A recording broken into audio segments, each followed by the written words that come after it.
राम राम श्री राम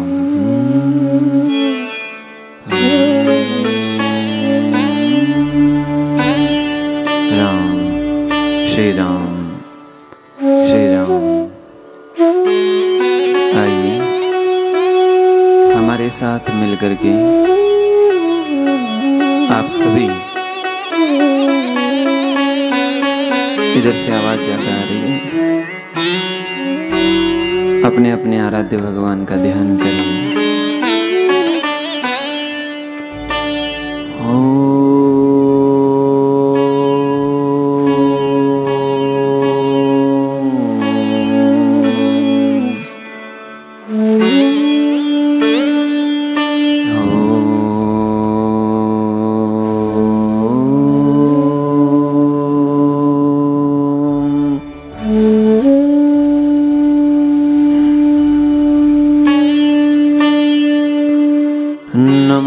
परमहंसास्वादितं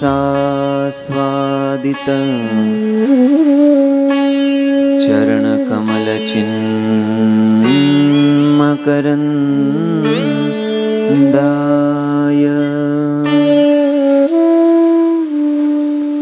भक्तजनमानसनिवासाय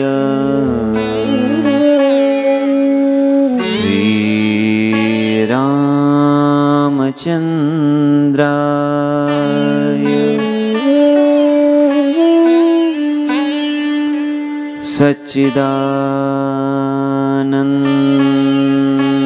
सच्चिदानन्दरूपाय विश्वोत्पत्त्यादिहेतवे तापत्रय विनाशाय श्रीकृष्णाय वयं नमः।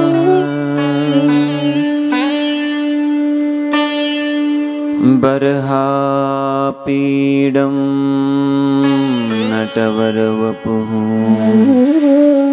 कर्णयो कर्णिकारं बिभ्रद्वासः कनककपिशं वैजयन्तीं च मालाम् रन्ध्रान् वेणोरधरसुधया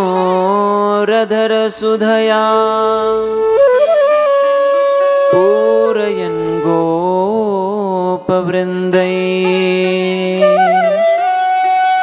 वृन्दारण्यं स्वपदरमणं प्राविशद्गीतकीर्ति तप्तकाञ्चन गौरांगी राधे वृन्दावनेश्वरी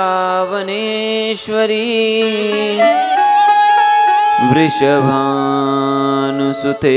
देवी त्वां नमामि हरिप्रिये। रामाय रामचन्द्राय रामभद्राय वेधसे रघुनाथाय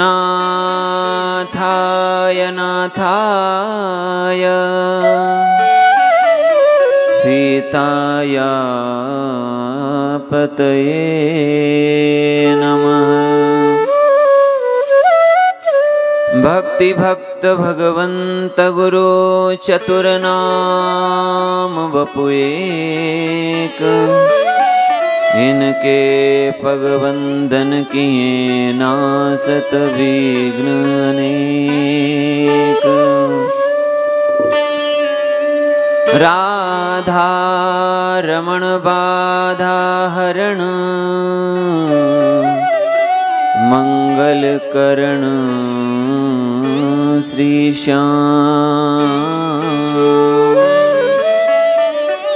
कृपा करो ही अवसों प्यारे श्यामा श्याम, प्यारे श्यामा श्याम। श्री वृंदावन बिहारी लाल की, श्री भागवत भगवान की जय।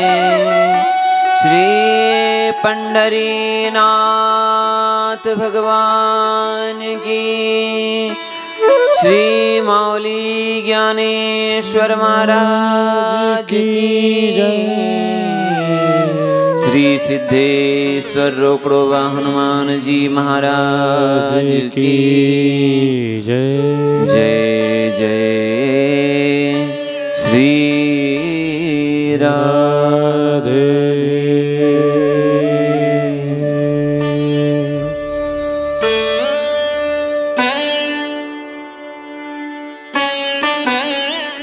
परम आनंद कंद भगवान नंद नंदन श्याम सुंदर, आह्लादनी शक्ति प्रभा आराध्य देवी वृषभानुदास नंदनी व्रजराजेश्वरी, आपकी अहेतुकी कृपा को प्राप्त करके भगवान पंढरीनाथ का वंदन करके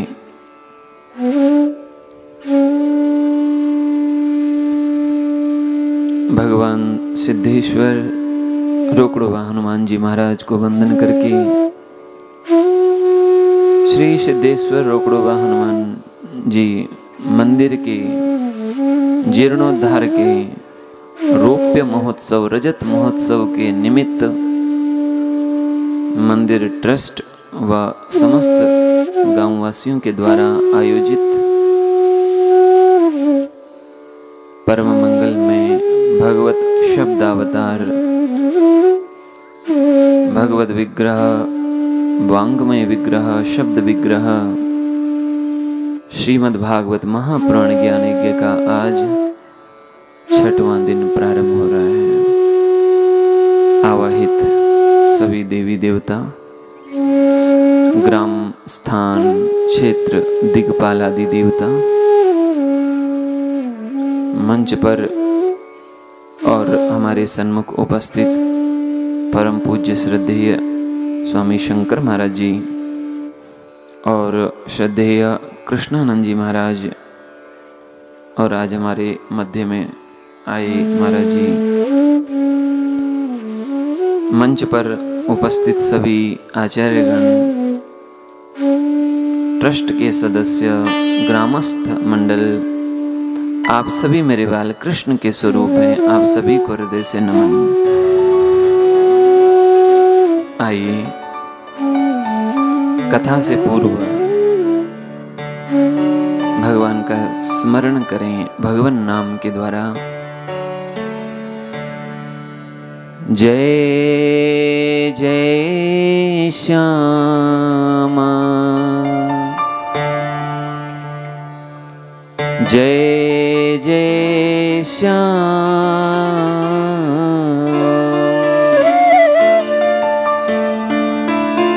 जय जय श्री वृंदावन धाम। जय जय श्यामा, जय जय श्याम, जय जय श्री वृंदावन धाम। जय जय श्यामा, जय जय श्याम, जय जय श्री वृंदावन धाम। जय जय श्यामा, जय जय श्याम, जय जय श्री वृंदावन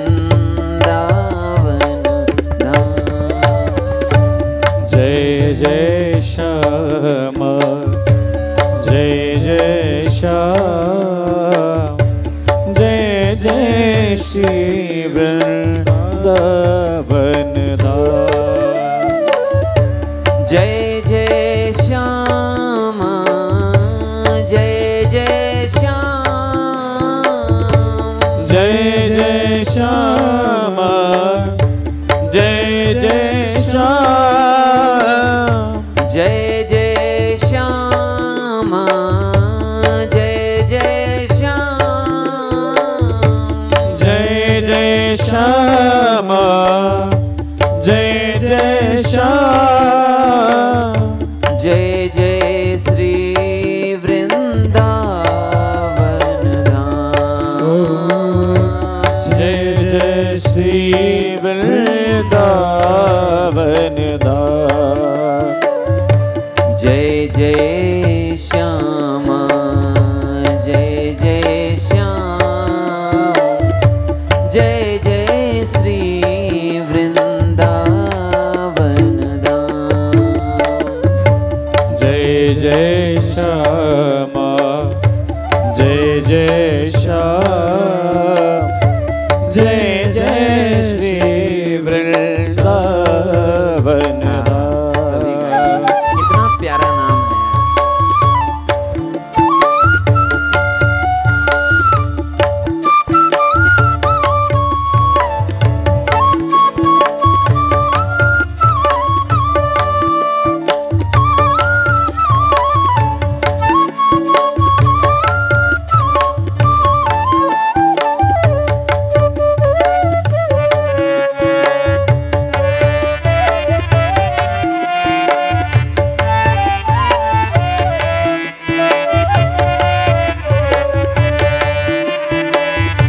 प्यारी श्यामा प्यारो श्याम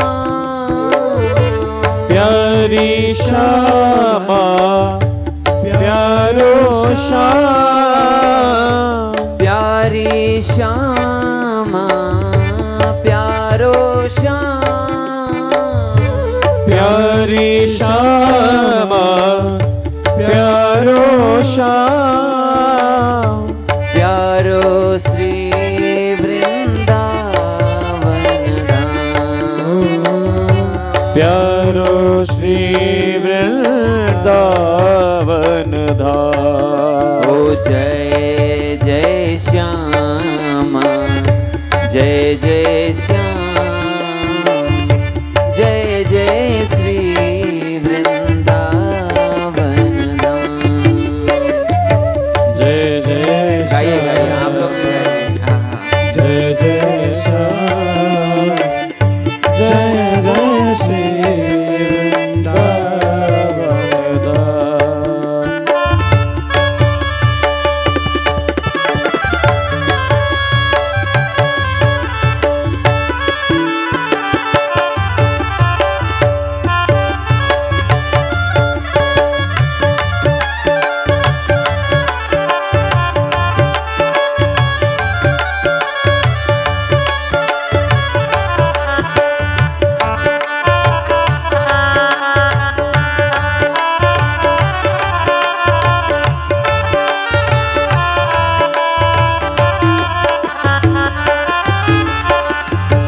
पावन राधे तेरो नाम पावन राधे तेरो नाम पावन राधे तेरो नाम पावन राधे तेरो नाम पावन श्री वृंदावन धाम पावन श्री वृंदावन धाम ओ जय जय श्यामा जय जय श्याम जय जय श्री वृंदावन धाम जय जय श्यामा जय जय श्याम जय जय श्री वृंदावन वृंदावन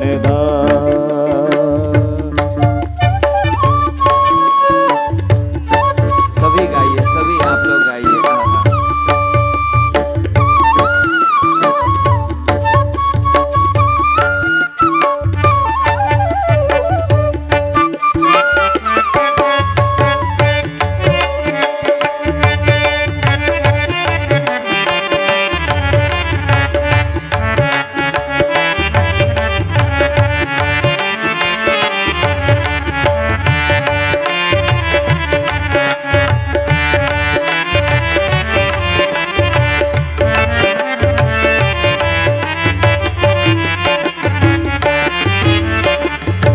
मीठो राधे तेरो नाम, मीठो राधे तेरो नाम, मीठो राधे तेरो नाम, मीठो राधे तेरो नाम, मीठो श्री वृंदावन धाम, मीठो श्री वृंदावन धाम।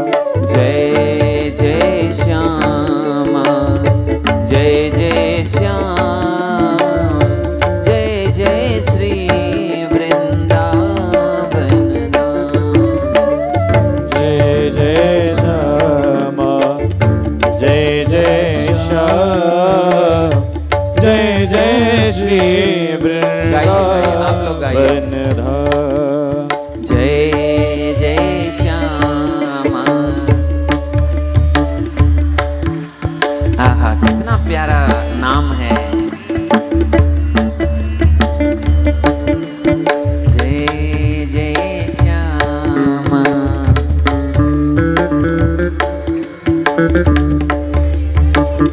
इधर से पीछे से आवाज कम आ रही है।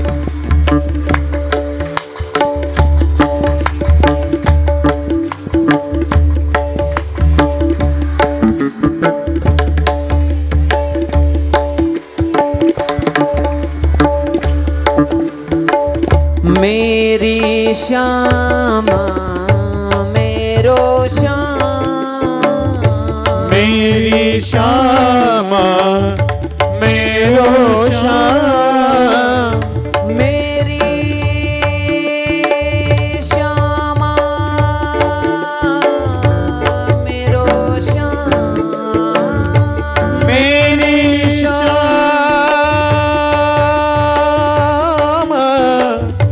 मेरो श्याम, मेरी श्यामा मेरो श्याम, मेरी श्यामा मेरो श्याम, मेरी श्यामा मेरो श्याम, मेरी श्यामा मेरो श्याम, मेरो श्री वृंदावन धाम, मेरो श्री वृंदावन धाम। जय जय श्यामा, जय जय श्याम, जय जय श्री वृंदावन धाम। जय जय श्याम, जय जय श्याम, जय जय श्री वृंदावन धाम। जय जय श्यामा, जय जय श्याम, जय जय श्यामा, जय जय श्याम, जय जय श्यामा, जय जय श्याम, जय जय श्यामा, गाइए। जय जय श्याम, जय जय श्यामा, जय जय श्याम, जय जय श्यामा, जय जय श्यामा, जय जय श्यामा, जय जय श्याम, जय जय श्यामा, जय जय श्याम, जय जय श्री वृंदावन धाम, जय जय श्री वृंदावन धाम, जय जय श्यामा जय जय श्याम, जय जय श्री वृंदावन धाम, जय जय श्यामा जय जय श्याम, जय जय श्री वृंदावन धाम, जय जय श्री वृंदावन धाम, जय जय श्री वृंदावन धाम, जय जय श्री वृंदावन धाम, जय जय श्री वृंदावन धाम, जय जय श्री वृंदावन धाम, जय जय श्री वृंदावन,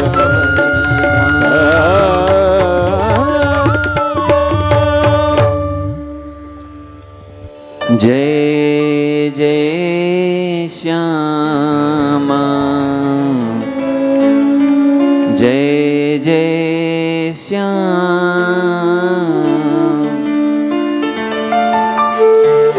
जय जय श्री वृंदावन धाम, जय जय श्री वृंदावन धाम।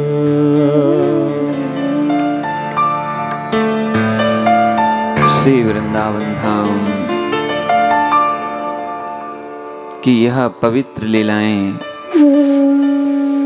बालकृष्ण प्रभु की, लाल जी की ये माधुर्य से सिक्त लीलाएं श्री सुखदेव जी माँ भागीरथी गंगा जी के तट पर शुक्रताल में महाराज परीक्षित को सुना रहे हैं।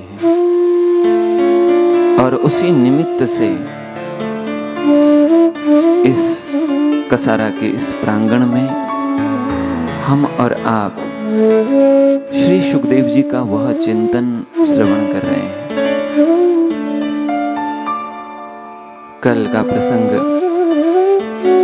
श्री भगवान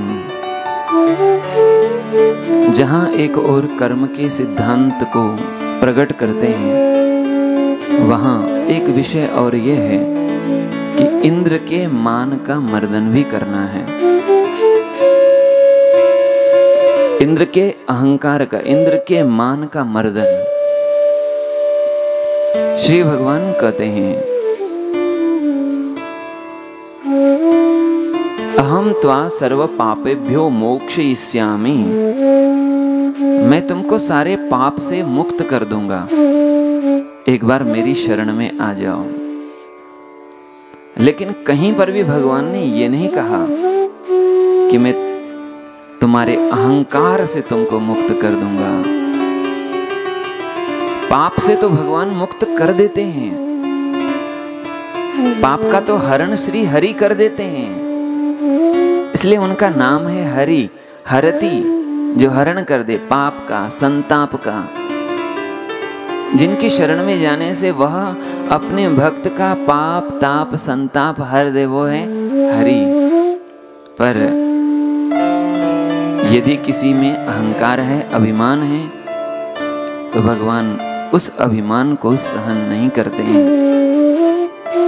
भगवान कहते हैं मुझे अभिमान अच्छा नहीं लगता, और जन अभिमान न राखूं काऊ। भगवान अपने भक्त के भीतर अभिमान रहने नहीं देते हैं, उसका अभिमान चूर चूर कर देते हैं। इसलिए भगवान इंद्र के मान का मर्दन करना चाहते हैं। ब्रजवासियों ने इंद्र देवता की पूजा नहीं की। श्री भगवान के कहने पर ब्रजवासियों ने श्री गिरिराज जी का पूजन किया। इंद्रस्तदात्मनः पूजां विज्ञाय विहतां नृप, गोपेभ्यः कृष्णनाथेभ्यः नन्दादिभ्यश्च कोपः। इंद्र को पता चला मेरी पूजा नहीं हुई, आत्मनः पूजाम विहताम विज्ञाय, मेरी पूजा नहीं की गई। और गोपेभ्यः कृष्णनाथेभ्यः, कृष्णनाथेभ्यः गोपेभ्यः, जो श्री कृष्ण को ही अपना नाथ मानते हैं, अपना स्वामी मानते हैं, अपना सर्वस्व मानते हैं, ऐसे गोपेभ्यः, ऐसे गोप ग्वालों पर चुकोपः, इंद्र देवता ने क्रोध किया। और इंद्र देवता के अभिमान की सीमा देखो। कृष्णम मर्त्यम उपाश्रित्य गोपा में चक्रुरप्रियम, कृष्ण नाम के किसी मनुष्य के कहने पर उन गोप ग्वालों ने चक्रुर्देव हेलनम, मुझ देवता की अवहेलना की। कृष्ण नाम के किसी मनुष्य के कहने पर, मैं तो देवता हूं, देवताओं का राजा हूं, देवताओं का स्वामी हूं, इंद्र हूं, और मेरी अवहेलना। इसीलिए अभिमान में भर करके इंद्र कह रहा है, वाचालम बालिसं स्तब्धम अज्ञम पंडितमानिनम। श्री कृष्ण कैसे हैं? बोले वाचाल हैं, बहुत ज्यादा बोलते हैं। बालिसम बिल्कुल बच्चे हैं अभी, और है भी बच्चे, 7 वर्ष के हैं। अज्ञम पंडितमानिनम, ऐसे ऐसे शब्द इंद्र ने कहे। इंद्र कहता है श्री कृष्ण केवल अज्ञानी हैं, लेकिन पंडितमानिनम, अपने आप को बहुत पंडित मानता है, इसीलिए तो गोप ग्वालों को वह ज्ञान देते हैं। और उन कृष्ण की बात सुन करके नंद आदि गोप ग्वालों ने मेरी पूजा नहीं की। सद्यस्ते दर्शये फलम, उनको उनके किए का फल अवश्य दूंगा। इंद्र का अभिमान कहता है, इंद्र का अहंकार कहता है कि मैं अपने बल से, अपने सामर्थ्य से दूसरे को हानि पहुंचाऊंगा। इसलिए गणम सांवर्तकम नाम मेघानाम च अंतकारिणम, प्रलय के समय जो मेघ आकाश मंडल पर आते हैं, उन मेघों को आदेश दिया, संवर्तकम संवर्तयति नाशयति सर्वम। और देखते ही देखते आकाश मंडल में काले काले घने घने बादल आ गए, मूसलाधार बारिश हो रही है और मोटे मोटे ओले गिर रहे हैं। 5-7 साल पहले और आज भी ऐसा देखा जाता है, बड़े बड़े ओले गिरते हैं तो कहीं कहीं तो देखे हैं कि छोटे छोटे पशु पक्षी भी मर जाते हैं। कोप के कारण से, इंद्र के क्रोध के कारण से बड़े बड़े मोटे मोटे ओले गिर रहे हैं। वह ओले जिसके सिर पर लग जाते हैं मूर्छित से हो जाते हैं। मूसलाधार बारिश आ रही है और बहती हुई तेज हवाएं चल रही है। कार्तिक का महीना है, ठंड शुरू हो जाती है। मूसलाधार बारिश, ओले और बहती हुई तेज हवा। गोपा गोप्यश्च शीतार्ता गोविंदम शरणम ययु। कांपते हुए, ठंडी से पीड़ित होते हुए गोप ग्वाल शीतार्ता गोविंद की शरण में आते हैं। अपने छोटे छोटे नन्हे नन्हे बालकों को अपने वक्षस्थल पर ढकते हुए श्री कृष्ण की शरण में आते हैं। और भगवान की प्रतिज्ञा है, भगवान कहते हैं एक बार यदि कोई मेरी शरण में आ जाए और ये कह दे अहम तवास्मि, मैं आपका हूं, तो भगवान कहते हैं उसके रक्षा की जवाबदारी मेरी। सोयम में व्रत आहिता, ये मेरा व्रत है। हम लोग भी व्रत करते हैं, एकादशी का व्रत, सोमवार का व्रत, गुरुवार का व्रत। व्रत माने संकल्प, लेकिन भगवान ये वाला व्रत नहीं, वो व्रत संकल्प वाला। भगवान कहते ये मेरा व्रत है। तुम लोग मेरे लिए व्रत रखते हो, भगवान कह रहे हैं, तो मैं भी अपने प्रेमियों के लिए, अपने भक्तों के लिए क्या रखता हूं? व्रत रखता हूं। मैं व्रत, ये मेरा व्रत है। क्या व्रत है? रक्षित से, मैं उसकी रक्षा करूंगा। सकृदेव प्रपन्नाय तवास्मीति च याचते अभयं सर्वभूतेभ्यो ददाम्येतद्व्रतं मम। सकृद एक बार कोई मेरी शरण में आकर के ये कह दे मैं तवास्मि अहम, मैं आपका हूं, मैं उसको सभी से अभय दे देता हूं। अभयम सर्वभूतेभ्यो ददामि एतद्व्रतं मम। ब्रजवासियों से श्री भगवान कहते हैं हम लोगों ने गिरिराज जी का पूजन किया था, इंद्र देवता के क्रोध से हमें श्री गिरिराज महाराज ही बचाएंगे। चलो चलो अपने अपने छकड़े तैयार करो और अपनी अपनी सामग्री रखो, गाय बछड़े बैल सबको साथ में लेके चलो। और ब्रजवासी अपने अपने छकड़े पर सामान रखते हुए गाय आदियों को गौशाला से निकाल करके गिरिराज जी की ओर जा रहे हैं। श्री कृष्ण आगे आगे चल रहे हैं, पीछे पीछे ग्वाल बाल सखा और गाय बछड़ा ब्रजवासी चल रहे हैं। चलते चलते गिरिराज जी की तलहटी में आए। जैसे कोई बच्चा, आप लोगों ने देखा होगा गोमय छत्ता बोलते हैं यानी मशरूम, जैसे कोई बच्चा मशरूम को तोड़ दे और उठा ले, छाता बना ले, वैसे ही श्री भगवान बड़ी सरलता से बड़ी सहजता से श्री भगवान ने एक हाथेन करेण वामेन सलील मुद्रितम, एक हाथ से श्री भगवान ने गिरिराज जी को धारण कर लिया है। गिरिवर धार लियो है, नाम गिरिधारी पायो है। बोलो गिरिराज महाराज की जय।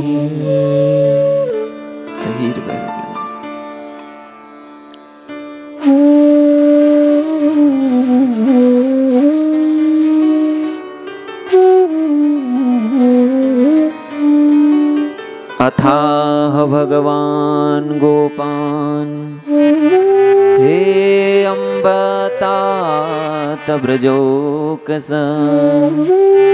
यथोपजोषं विशत गिरिगर्तं सगोधना। श्री भगवान ब्रजवासियों से कह रहे हैं आइए आइए अब आप लोग आ जाओ, गिरिराज जी के छत्र छाया में आ जाओ। सभी ब्रजवासी अपनी सामग्री लेके अपने छकड़ा लेकर के गाय बैल बछड़े और अपने बच्चों को सबको लेकर के गिरिराज जी के नीचे आ गए हैं। भगवान एक हाथ पर गिरिराज जी को धारण किए हैं, वो भी वामेना करेण वामेना सलील मुद्रितम, वाम हाथ से। प्रश्न होता है हमारे यहाँ दक्षिण हाथ को दाहिने हाथ को शुभ माना जाता है, बाएं हाथ को शुभ नहीं माना जाता। तो भगवान ने जो गिरिराज जी हैं वो साक्षात भगवान का ही एक विग्रह है, तो भगवान ने वाम हस्त पर क्यों उठाया? अस्तु, लेकिन एक छोटा सा भाव है, मानो भगवान कहना चाहते हैं। कभी कभी आप लोग कहते हो एक दूसरे को अरे तुम क्यों चिंता कर रही हो, ये तो मेरे बाएं हाथ का खेल है। क्या कहते हैं? कसला काळजी करता ये मेरे बाएं हाथ का खेल है। श्री भगवान कहते हैं गिरिराज जी की तरह बड़े बड़े पहाड़ विपत्तियों के आपत्तियों के वेदी तुम्हारे हैं, तो तुम चिंता मत करो, वो विपत्तियों के बड़े बड़े पहाड़ भी मेरे लिए मेरे बाएं हाथ का खेल है। तुम चिंता मत करो, एक बार मेरी शरण में आकर के तो देखो। और एक दिन नहीं, 2 दिन नहीं, 3, 4, 5, 6, 7 दिन तक श्री भगवान ने गिरिराज जी को धारण किया। इधर क्षुत्रिड व्यथाम सुखापेक्षाम हित्वा तैर्ब्रजवासिभिः।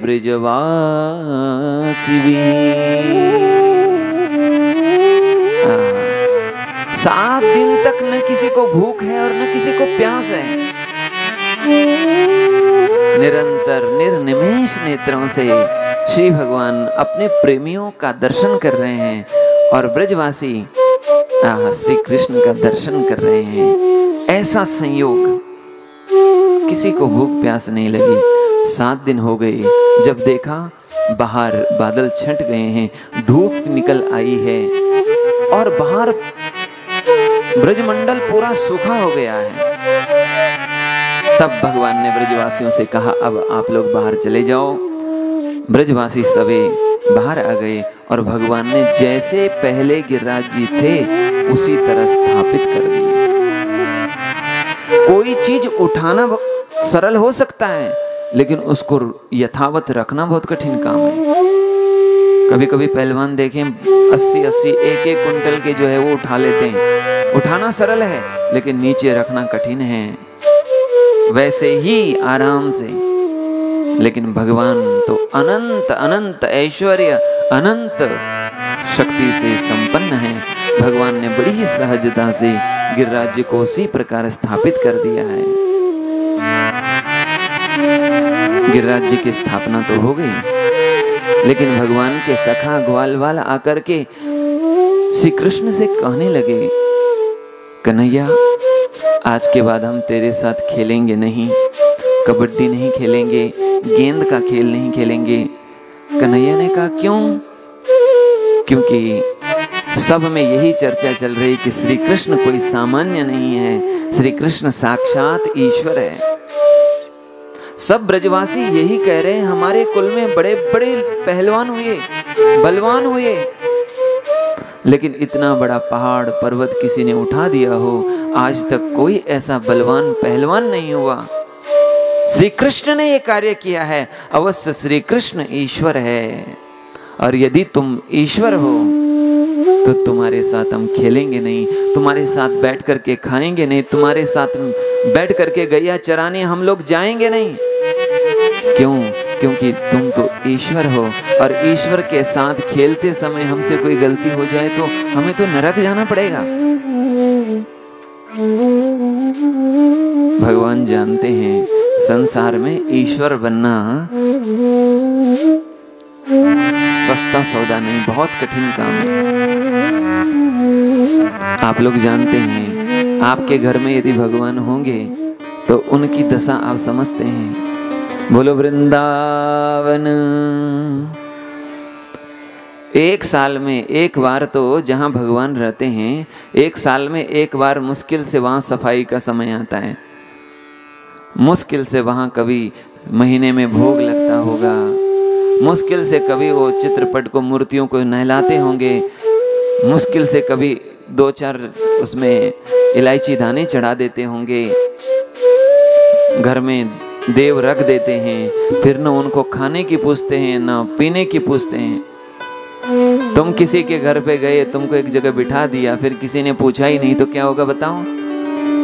यही हम लोग भगवान के साथ करते हैं। घर पे मूर्ति रख देते हैं, फोटो रख देते हैं, इस भाव से रखते हैं कि ये साक्षात ईश्वर हैं, रखते तो इसी भाव से हैं, पर फिर उनका न भोग लगाना है। जरूर आपके घर में यदि भगवान का स्थान है तो एक काम जरूर करें, एक समय कम से कम भोग लगाएं। अस्तु, यदि तुम कहते हो हम तो प्याज के बिना खा नहीं सकते महाराज, एक दिन की बात हो अलग, लेकिन रोज रोज बिना प्याज के, और यहाँ तो अभंग भी कांदा मोड़ा भाजी क्या है? हाँ, बिना प्याज के, बिना लहसुन के भोजन बनेगा नहीं, और जब बिना प्याज के, बिना लहसुन के नहीं बनेगा तो ठाकुर जी को भोग कैसे लगेगा? तो यदि इतना भी ना कर सको, कम से कम दिन में एक बार दूध का गिलास एक भोग लगा दो बस। और दिन में एक बार, बाकी की आपकी पूजा हो या ना हो, दिन में एक बार यदि आपने लड्डू गोपाल रखे हैं, आपने पांडुरंग परमात्मा का स्वरूप रखा है, फोटो रखा है, मूर्ति रखी है, तो दिन में एक बार उनको, यदि फोटो है तो उसको गीले कपड़े से पोंछ करके तिलक लगाएं, और यदि मूर्ति है तो उनको एक बार पानी से नहला करके और तौलिया से उनको जो है साफ करके उनको कपड़े पहना करके तिलक जरूर लगाएं, बाकी कुछ हो या ना हो, और दीपक सामने जला दें। इतना तो जरूर करें। भगवान कहते हैं, ना हम देवो न गंधर्वो न यक्षो नैव नैव चासुर अहं वो बान्धवो जातो नान्यश्चिन्त्यं मतः परम्। मैंने कोई देवता हूँ, न गंधर्व हूँ, न यक्ष हूँ, न राक्षस हूँ। मैं तो आप लोगों का बंधु हूँ, आप लोगों का बांधव हूँ, आप लोगों का मित्र हूँ, आप लोगों का अपना हूँ। और मैं यही कहता हूँ, भक्ति सिद्धांत यही कहता है। भक्ति का सिद्धांत यही है। यही भक्ति के सिद्धांत में और ज्ञान के सिद्धांत में अंतर है बस। यदि आप भक्ति करते हैं तो भक्ति कर रहे परमात्मा को ऐश्वर्य से युक्त मत मानो, और यदि आप ऐश्वर्य युक्त परमात्मा की पूजा कर रहे हैं तो उसमें माधुर्य का संयोग मत लाओ। यदि हम सगुण साकार की पूजा कर रहे हैं तो जो सगुण है, साकार है, वो तो हमारे अपने हैं। इसलिए हमारे वैष्णव पद्धति में हम ये नहीं कहते कि भगवान की पूजा कर रहे हैं, नहीं। हमारे यहाँ परमात्मा की पूजा का विधान नहीं है। हम पूजा नहीं करते तो क्या करते हैं? सेवा करते हैं। क्या करते हैं? सेवा। क्योंकि जो हमारे अपने हैं, जिनसे हमारा संबंध है, उनकी हम पूजा करते हैं। पूजा नहीं करते, सेवा करते हैं। माता पिता की क्या करते हैं? सेवा। भाई बहन की क्या करते हैं? सेवा। पति पत्नी की क्या करते हैं? सेवा। जो हमारे अपने हैं, संबंधी हैं, उनकी हम सेवा करते हैं। इसलिए वैष्णव पद्धति कहती है कि हम भगवान की क्या करते हैं? सेवा करते हैं। क्योंकि भगवान हमारे अपने हैं, वो हमारे बंधु है, बांधव है, अपने हैं। उद्धव जी ने तो कह दिया, युवयोरेव नैवायम् आत्मजो भगवान हरि। नंद बाबा, वसुदेव नंद बाबा और नंदरानी, श्री कृष्ण केवल आपके ही पुत्र नहीं है, श्री कृष्ण सबके पुत्र है। उन सबके जो श्री कृष्ण की पूजा, श्री कृष्ण की सेवा वात्सल्य भाव से करते हैं। श्री कृष्ण को, लड्डू गोपाल को घर में रख करके जो पुत्र भाव से उपासना करते हैं, वो सब श्री कृष्ण की माँ है, वो सब श्री कृष्ण के पिता हैं।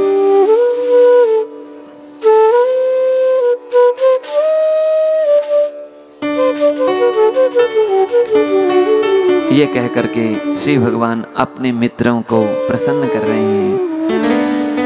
लेकिन इधर ब्रजवासी नंद बाबा से कह रहे हैं, नंद बाबा तुमको बताना पड़ेगा, आखिर ये लाला किसका है? तुम्हारा ही है या तुम कहीं से लेके आए हो? नंद बाबा कहते हैं, नहीं भैया, ये मेरा ही लाला है। लेकिन हाँ, नामकरण करते वक्त जब गर्गाचार्य जी आए थे तो उन्होंने बताया था, तस्मानन्दात्मजोऽयं ते नारायण समो गुणैः। ये जो आपका लाला है, ये नारायण भगवान के गुणों के समान गुणों वाला है। भगवान नारायण में जो गुण है, दिव्य गुण है, वही गुण आपके लाला में है। इसीलिए मेरा लाला कोई भगवान तो नहीं, हाँ भगवान के जैसे गुण इनमें हैं। इधर ब्रजवासी अपने अपने घर को चले गए और एकांत में पाकर के इंद्र ने आकर के भगवान की स्तुति की है। विशुद्ध सत्वं तव धाम शांतं तपोमयं ध्वस्तरजस्तमस्कम् मायामयोऽयं गुणसंप्रवाहो न विद्यते ते गृह्णानुबन्ध न विद्यते ते गृह्णानुबन्ध। इंद्र कहते हैं, प्रभु जब कभी बच्चों को लगता है कि माता पिता हमसे गुस्सा है, हमने गलती की है, तो बच्चे पहले ही आके कह देते हैं, माँ तू बहुत अच्छी है, तू तो बहुत शांत है, इस प्रकार की बात। तो इंद्र भी कह रहे हैं, प्रभु तव धाम शांतम। इंद्र जान रहे मैंने गलती की है ना, तो तो पहले कह रहे हैं प्रभु आप तो शांति के धाम हैं, शांति आप में बसती है। क्यों? क्योंकि जो अशांति के कारण है वह रजोगुण और तमोगुण, वह रजोगुण और तमोगुण आप में है नहीं। न विद्यते ते ग्रहणानुबंध, ये आप में नहीं रहते। आप इस संसार की माता हैं, आप ही इन संसार के पिता हैं, आप ही संसार के गुरु हैं। कृष्णं वंदे जगद्गुरुम,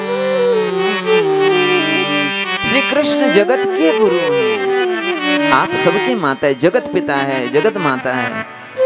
प्रभु मैंने अपराध किया है, मुझे आप क्षमा करें और फिर मैं इस प्रकार की गलती न करूं, ऐसे मेरे ऊपर कृपा करें। बारंबार इंद्र भगवान को प्रणाम कर रहे हैं। आहा, और श्री भगवान भी इंद्र पर प्रेम लुटा रहे हैं। 7 वर्ष के हैं ठाकुर जी, अभी कितने साल के? 7 वर्ष के। और 7 वर्ष के श्री कृष्ण के सामने देवताओं के जो स्वामी है इंद्र, वह नतमस्तक है, प्रणाम कर रहे हैं, दंडवत कर रहे हैं बार बार। और भगवान उनको कह रहे हैं, इंद्र मया ते कारिमगवन मखभंगो नुगृह्णता। हे मघवन, हे इंद्र, जो तुम्हारे यज्ञ को टाला गया ये मैंने ही टाला है। और जानते हो ये करके मैंने तुम्हारे ऊपर अनुग्रह किया। बड़ी बात है। देखो भगवान क्या कर रहे हैं, तुम्हारी पूजा रुकवा करके, तुम्हारी पूजा को टाल के मैंने तुम्हारे ऊपर क्या किया? अनुग्रह किया। ये मतलब मैं तुम पर अनुग्रह करना चाहता था, इसलिए तुम्हारी पूजा रुकवाई गई। क्योंकि जिस पर मैं अनुग्रह करता हूं मैं उसके अभिमान को, अहंकार को हरण कर देता हूं। माम ऐश्वर्य श्रीमदांधो दंड पाणिम न पंस्यति। जो व्यक्ति ऐश्वर्य के मद में अंधा होकर के मुझे नहीं देखता, मुझे नहीं जान पाता, मुझ ईश्वर का अनुशासन को नहीं मानता, तम भ्रंशयामि संपद्भ्यो, मैं उसको उसकी संपत्ति से, उसके पद से, उसके ऐश्वर्य से उसको पद भ्रष्ट कर देता हूं। भगवान कह रहे हैं। इस प्रकार इंद्र के हाथी ऐरावत आए हैं। ऐरावत ने आकाश गंगा का जल लाया है और आज स्वयं कामधेनु स्वर्ग से गोमाता आई है। कामधेनु गाय के दुग्ध से श्री भगवान का अभिषेक किया गया और आकाश गंगा के जल से भगवान का अभिषेक हुआ है। नारद जी आए, तुम्बरु गंधर्व आए हैं और भगवान की जय जयकार कर रहे हैं। इंद्र देवता ने आज एक नए नाम से भगवान को संबोधित किया है, वह है गोविंद नाम। बोलो गोविंद भगवान की जय। एकादश्याम निराहारः समभ्यर्च जनार्दनम् स्नातुं नन्दस्तु कालिन्द्या द्वादश्याम जलमाविश।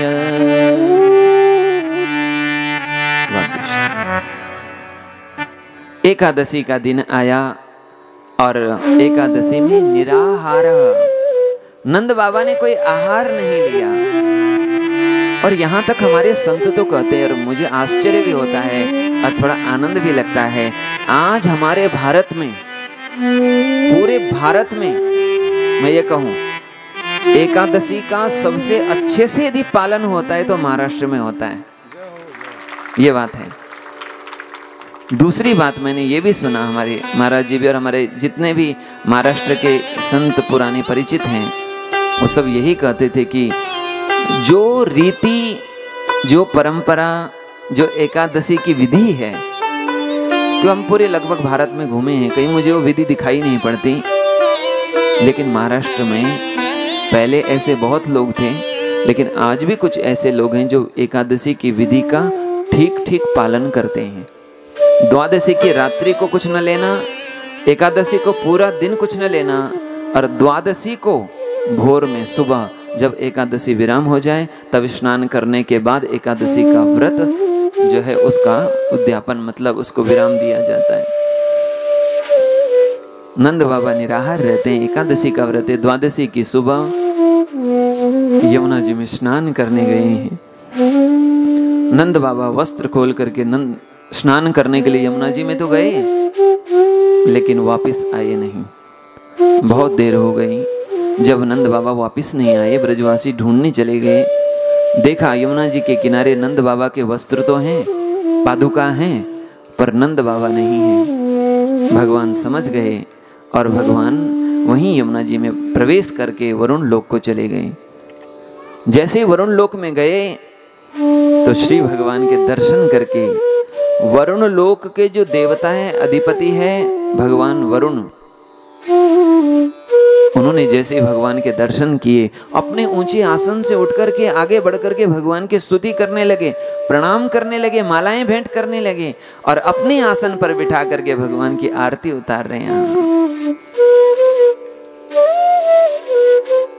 भगवान श्री भगवान कहते हैं, भाई तुम मेरी आरती उतार रहे हो और मेरे बाबा को तुमने यहाँ जेल में बंद कर रखा है। वरुण देवता को पता चला ये तो हमारे श्री ठाकुर जी के बाबा हैं। उनका भी स्वागत किया, सम्मान किया और स्वागत सम्मान करके फिर भगवान को विदा किया। नंद बाबा जैसे ब्रज में आए तो ब्रजवासियों की भीड़ लग गई। गांव में होता ही है, कोई एक व्यक्ति यदि खो गए कहीं 2-4 घंटे के लिए भी, तो पूरा गांव इकट्ठा हो जाता है, क्या हो गया, क्या हो गया। नंद बाबा जैसे ही आए हैं, भीड़ लग गई। बाबा बाबा तुम कहाँ चले गए? तब नंद बाबा ने पूरी बात बताई। मैं तो वहां चला गया, यमुना जी में जैसे ही गया, कोई 2 दूत आए, हमको पकड़ करके ले गए।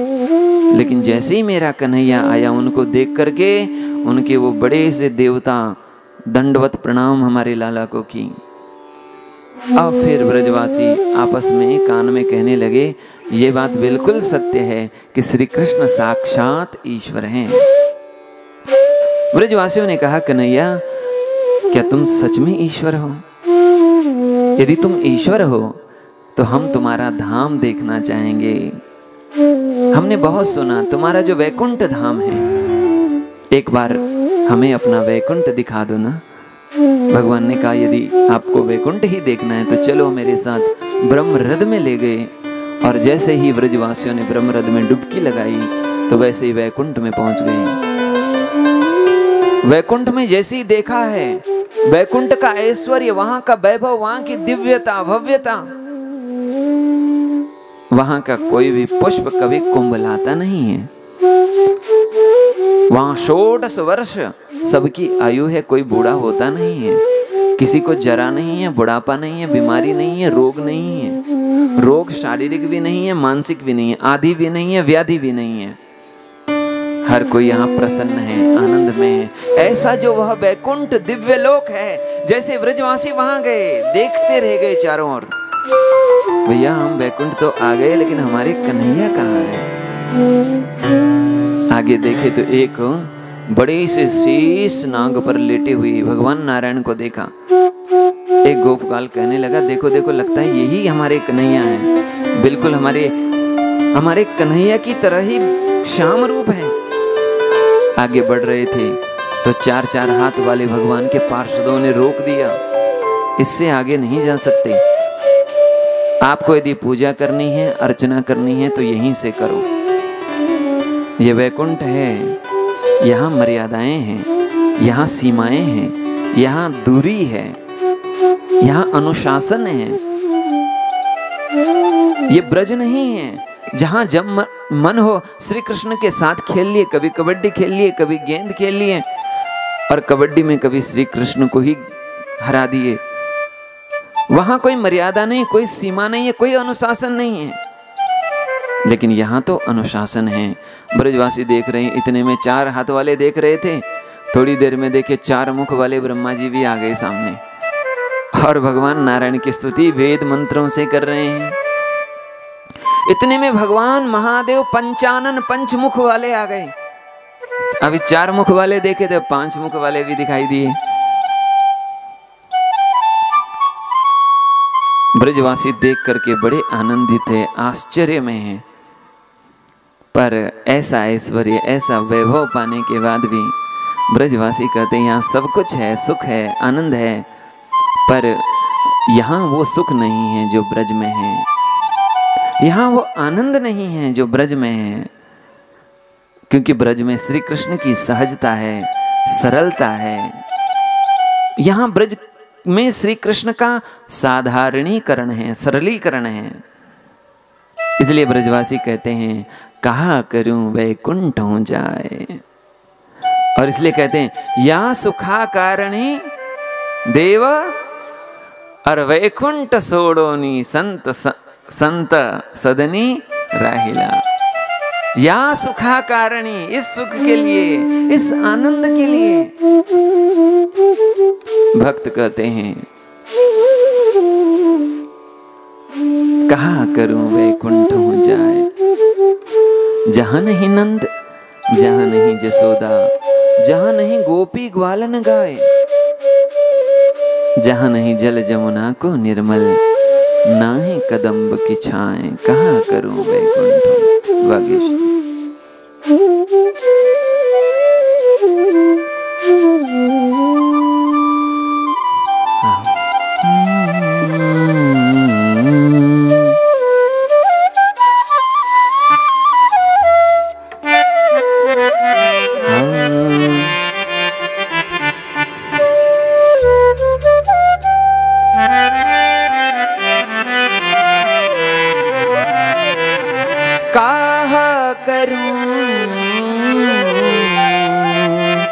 वैकुंठ हो जाए,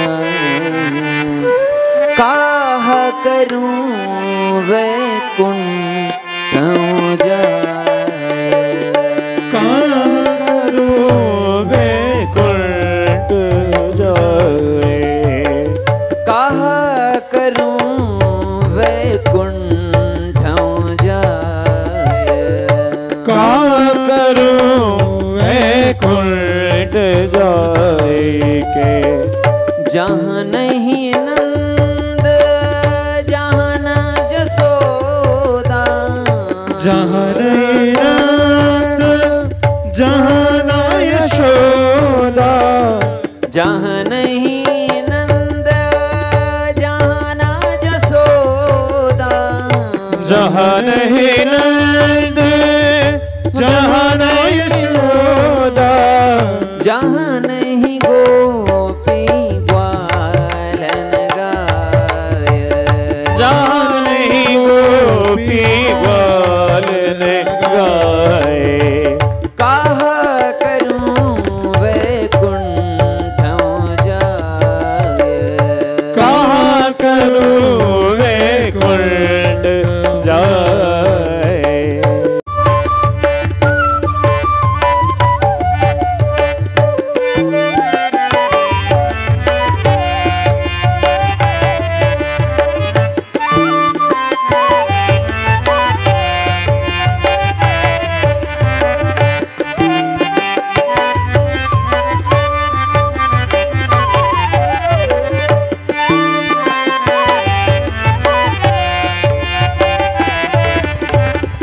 जहाँ नहीं जला जमुना को निर्मल, जहाँ जल जमुना को नीर, जहाँ नहीं जला जमुना को निर्मल, जहाँ नहीं जल जमुना को नीर, जहाँ नहीं गोपी ग्वालन गाय, जहाँ नहीं गोपी ग्वालन गाए, कहा करूं वैकुंठ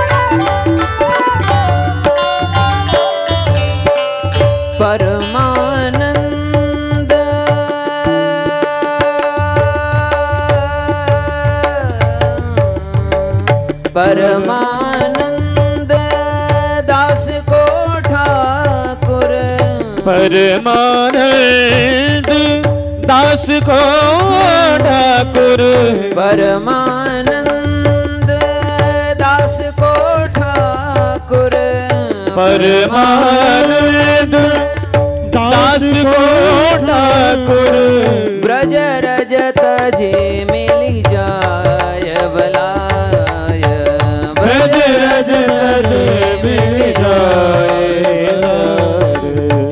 कहा करूं वैकुंठ जाय, कहा करूं वैकुंठ जाए, कहा करूं, कहा करूं, कहा करूं गनि सा ग म ग नि द म द नि सा नि द म प द ग म रे सा नि सा द नि रे रे सा।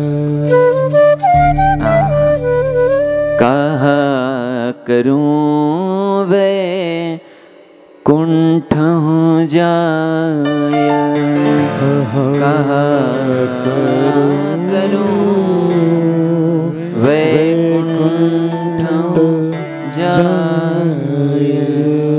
ऐसा वैकुंठ जाके हम क्या करेंगे? हमें नहीं चाहिए वैकुंठ। कन्हैया हमें तो हमारा ब्रज चाहिए, हमें तो वस्तु चाहिए, हमें तुम्हारा वैकुंठ नहीं चाहिए, हमें तो तू चाहिए, हमें हमारा ब्रज मंडल चाहिए। जैसे संकल्प किया ब्रजवासी वापस आ गए ब्रज में, और यहीं से महारास प्रारंभ होती है। भगवान पिता रात्रि शरदोत्फुल्ल मल्लिका वीक्षरन्तुं मनश्चक्रे योगमायामुपाश्रितः।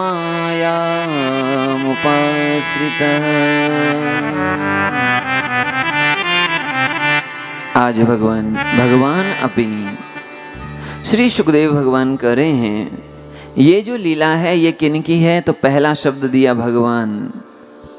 ये श्री भगवान की लीला है। और भगवान कौन है? ऐश्वर्यस्य समग्रस्य धर्मस्य यशस्श्रिय ज्ञान वैराग्योश्चैव षण्णाम भग इति रणः।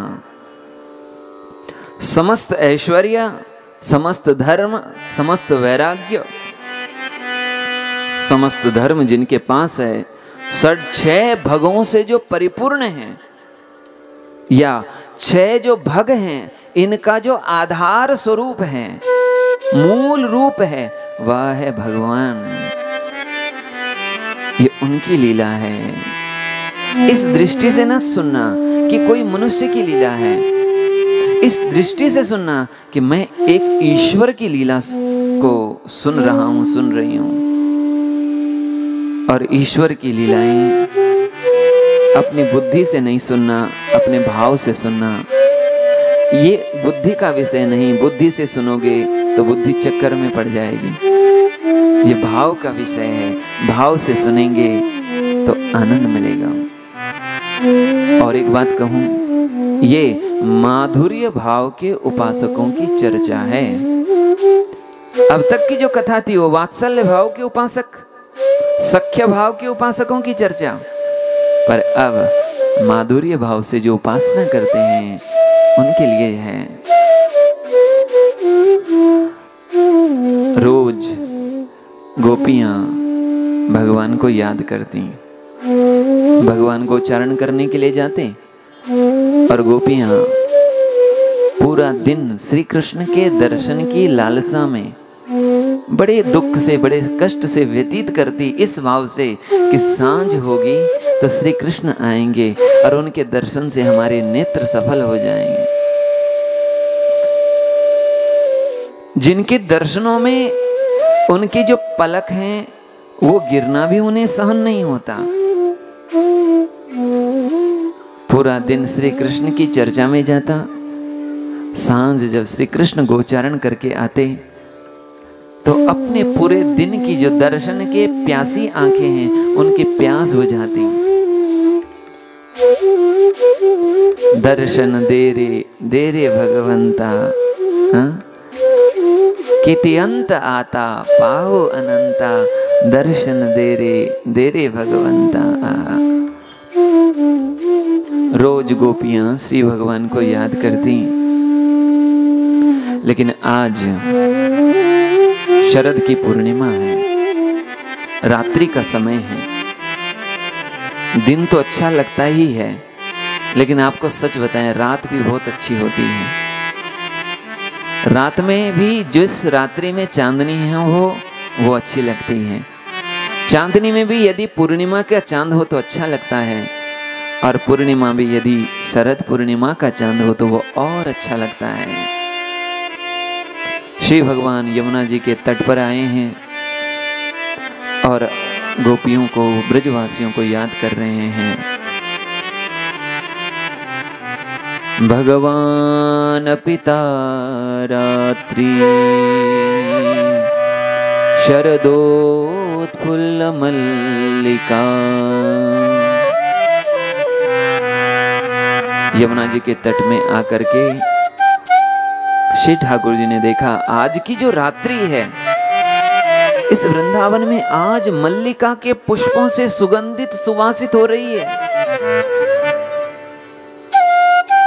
भगवान ने महारास का मन बनाया और योग माया का आश्रय लिया। अपनी बंसी में भगवान ने स्वर दिए हैं। आहा, श्री राधे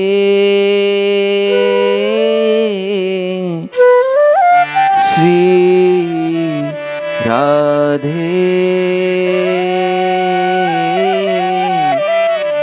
श्री राधे श्री राधे श्री राधे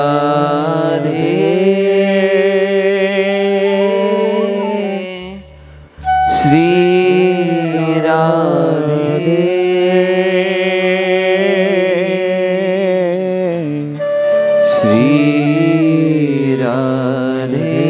श्री राधे श्री राधे श्री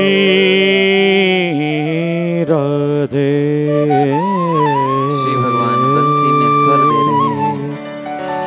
श्री चंद्रमा पूर्व दिशा से उदय हो रहे हैं और आज वृंदावन की शोभा ऐसे हो रही है मानो आज रमान नाभम नव कुंकुमारण। श्री मानो श्री रमा के आभा से, रमा लक्ष्मी जी, रमा श्री राधा जी के आभा से, प्रभा से आज ब्रजमंडल की शोभा और अधिक बढ़ गई है। जगौ कलम वाम दृशाम मनोहरम। आज भगवान ने जो बंसी बजाई, जब भी रोज भगवान बंसी बजाते तो सर्वभूत मनोहरम, वह बंसी सबको सुनाई देती। सब सुनते, गाय सुनती, बछड़ा सुनता, जंगल के पशु पक्षी सुनते, गोप ग्वाल सुनते, गोपियां सुनती, वन के वृक्ष तक सुनते। लेकिन आज जो बंसी बजी है वह बंसी केवल और केवल गोपियों को सुनाई पड़ी, वो भी उन गोपियों को जिन गोपियों को भगवान ने रास मंडल में आने का निमंत्रण दिया था।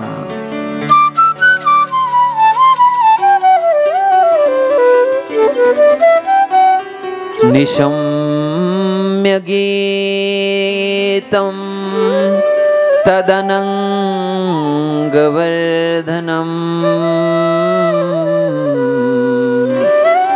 वह गीत जो श्री कृष्ण अपने वेणु के द्वारा, वंशी के द्वारा गा रहे हैं, जैसे ही गोपियों ने सुना, गोपियों को लगा कि मेरा ही नाम श्री ठाकुर जी बुला रहे हैं।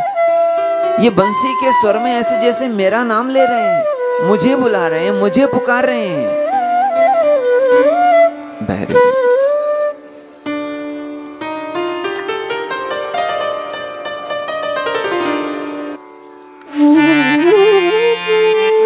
और वो बंसी मानो गोपियों का चित्त चुरा रही हैं, मन को चुरा रही हैं। ब्रज स्त्रियः कृष्ण गृहीत मानसा, उस गीत ने, बंसी के स्वर ने गोपियों के चित्त को चुरा लिया। इसलिए गोपी तो कहती हैं,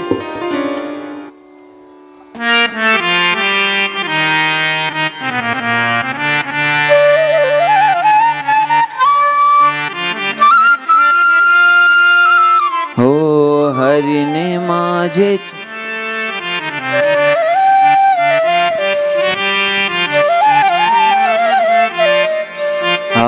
हरि ने माझे हरि ले चित, हरि ने माझे हरि ले चित, हरि ने माझे हरि ले चित, हरि ले माझे हरि ले चित। भारवीत विसरले, भारवीत विसरले, भारवीत विसरले, भारवीत विसरले। हरि ने माझे हरि ले चित, हरि ने माझे हरि ले चित।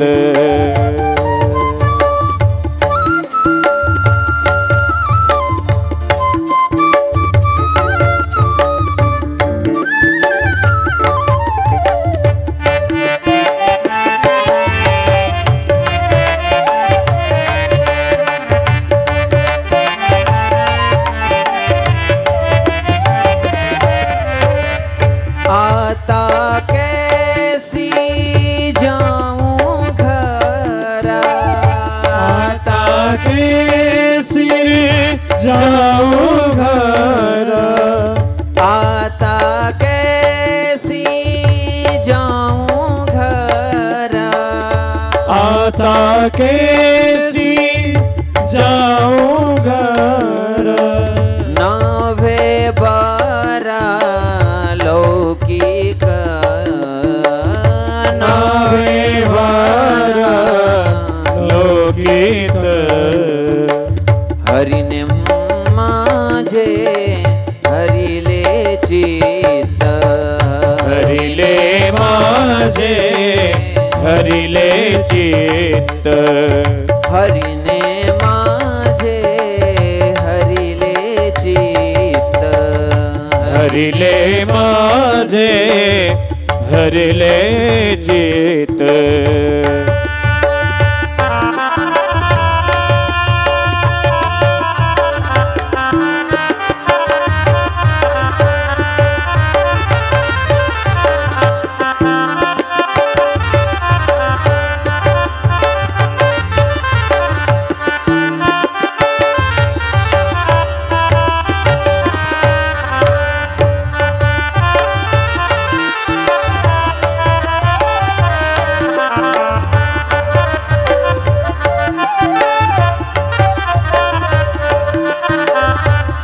कामाणे निवांतराही, तू कामाणे निवांतराही, तू कामाणे निवांतराही, तू कामाणे निवांतराही। हरिहा भोवे भोवताला, हरिहा भोवे भोवताला।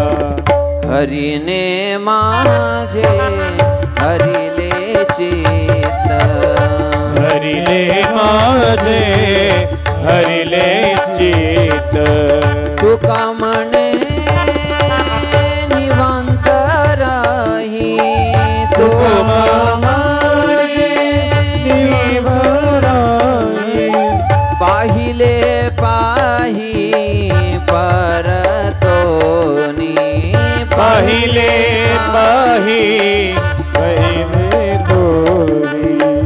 हरि ने माझे हरिले चित्त, हरिले माझी हरिले चित्त, भारवीत विसरले, भारवीते विसरले, भारवीत विसरले, भारवीत विसर देल, भारवीत विसरले, भारवीत विसरत, हरि ने माझे हरिले चित्त, हरिले माझे हरिले चित्त, हरि ने माझे हरि ने माझे हरिले माझे हरिले चित्त।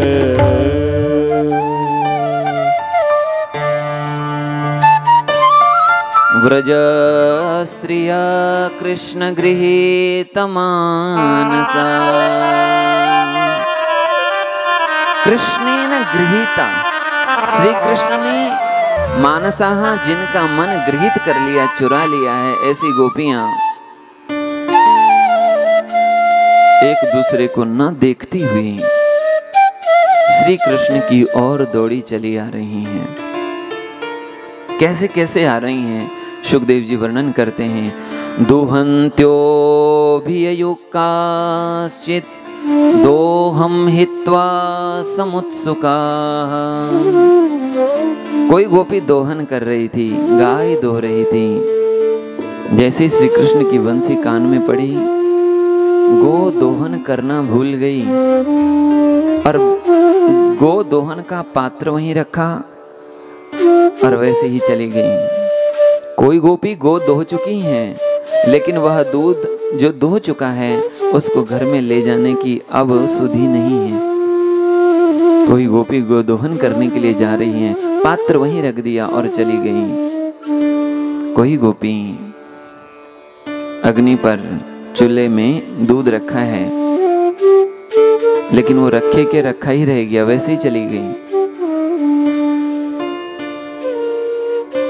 खीर में नून, दाल में शक्कर और मक्खन में मिर्चाई, गौ को साग ससुर को भूसा, ऐसी मति बोराई। जैसे तैसे उल्टे सूधे गृह कारज निपटाई। जैसे तैसे उल्टे सूधे गृह कारज निपटाई।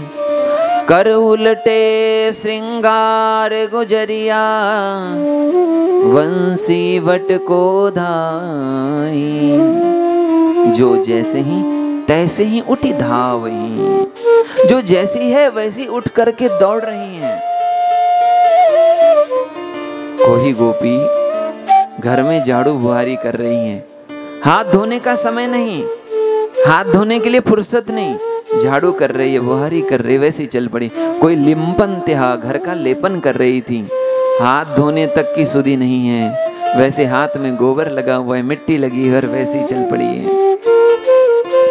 कोई गोपी श्रृंगार कर रही है, लेकिन श्रृंगार भी इतनी जल्दी है, उत्सुका, ऐसी उत्सुकता है मिलन की, दर्शन की, कि श्रृंगार भी उल्टा हो गया है, वस्त्र भी अस्त व्यस्त हो गए हैं और गोपियां बड़ी तेज एक दूसरे को न देखती हुई। प्राय माताओं का स्वभाव है, जहां जाएं तो साथ में जाती हैं। आज किसी को साथ ले जाने का समय नहीं है, एक दूसरे को देखने का भी समय नहीं। दौड़ करके कहाँ जा रही हैं? सयत्र कांतो जवलोल कुंडला, जहां श्री कृष्ण है, बंसी बजा रहे हैं, उधर ही दौड़ करके जा रही हैं। जब किसी किसी गोपी को उनके घर वाले जाने नहीं दे रहे थे, उन्होंने घर के अंदर उन्हें बंद कर लिया। लेकिन गोपियों का बाहर का द्वार तो बंद हो गया, लेकिन भीतर का द्वार तो बंद नहीं हो पाया।